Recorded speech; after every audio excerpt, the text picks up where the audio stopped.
Les béliers, les lions, les sagittaires, bienvenue dans votre taroscope du mois de juin 2025. Nous allons voir ici en dos de paquet, vous avez l'ermite, donc vous aurez beaucoup de sagesse, de maturité, de réflexion par rapport à quelque chose, hein. Vous aurez besoin de rester seul, en tout cas vous penserez davantage à vous, hein. Vous aurez besoin de prendre soin de vous et vous savez agir avec sagesse. Alors, vous allez ici avoir un vrai électrochoc au mois de juin, une révélation, c'est soudain. Il y a quelque chose qui va se produire. Alors ça peut être un déclic, ça peut être une prise de conscience qui vous est fait et auquel en tout cas vous ne vous y attendez pas. Alors ça concerne vos projets, ça peut être projet bébé parce que l'impératrice c'est la lame de la conception ou ça peut être aussi, vos projets pro ou perso. Ça peut être aussi, un bébé, surprise, c'était pas prévu au programme et voilà. En tout cas, ça peut être aussi enfin, vous pourriez également apprendre une nouvelle qui va, en tout cas ici, vous bouleverser.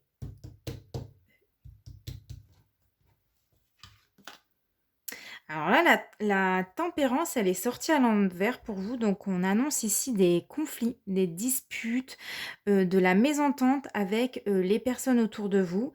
Alors ça peut enfin, il peut s'agir de séparation, de mauvaises nouvelles sur, la conception, d'un de vos projets. C'est tendu au mois de juin et c'est peut-être, pour ça que vous aurez besoin ici, de vous isoler, de vous mettre en retrait pour agir intelligemment face à cette nouvelle et aussi pour mieux, la digérer. Alors c'est rassurant ici parce qu'on a la carte de l'étoile, qui annonce que vous allez en quelque sorte ici vous libérer de quelque chose. Ça peut être vous libérer d'un poids, qui va vous permettre par la suite d'aller mieux. Même si au départ ça semble compliqué et difficile ce bouleversement, va aussi vous permettre de repartir, à zéro, d'avoir un avenir meilleur et c'est ça qu'il faut retenir. Parfois, il y a des choses auxquelles on ne s'attend pas, arrivent, c'est douloureux, mais pour quelque chose d'encore mieux. Je ne sais pas si ça vous est déjà arrivé de dire: «Mais heureusement que ça s'est produit, heureusement que, ça s'est fait, enfin, sinon j'aurais pas connu ça ou je n'aurais pas connu cette personne, j'aurais pas pu avoir telle chose» et cetera. C'est ce que vos cartes ici, elles vous disent actuellement.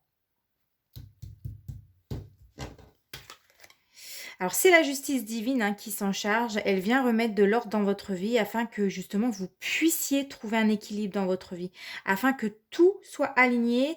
Il peut aussi s'agir d'un choix qui va être fait concernant l'un de vos projets, concernant votre avenir. Donc là, il serait important aussi de vous méfier d'une personne, ou de plusieurs personnes qui peuvent vous tirer vers le bas, pour laquelle vous êtes attaché, mais qui au final ne sont pas bons pour vous. On peut parler ici de dépendance affective, d'une personne aussi qui se joue de vous. Ça peut être le fait aussi de ressentir de la colère, de la jalousie, de la rancœur par rapport à quelque chose, par rapport à un projet. Et enfin, vous finirez par vous en sortir. Là, il y a une révélation, une évidence qui s'impose à vous au mois de juin, qui va pour certains vous faire sortir de votre période d'isolement, hein, mais aussi d'accueillir la nouveauté, le renouveau dans votre vie. Vous en sortirez plus, confiant. En tout cas, cette lame, elle annonce des changements rapides où il va y avoir, voilà, un ascenseur émotionnel, hein, on l'avait vu avec la carte de la maison de Dieu. C'est un appel, de là-haut qui va vous permettre de réaliser quelque chose d'évident. Voilà, en tout cas, je vous souhaite un très bon mois de juin.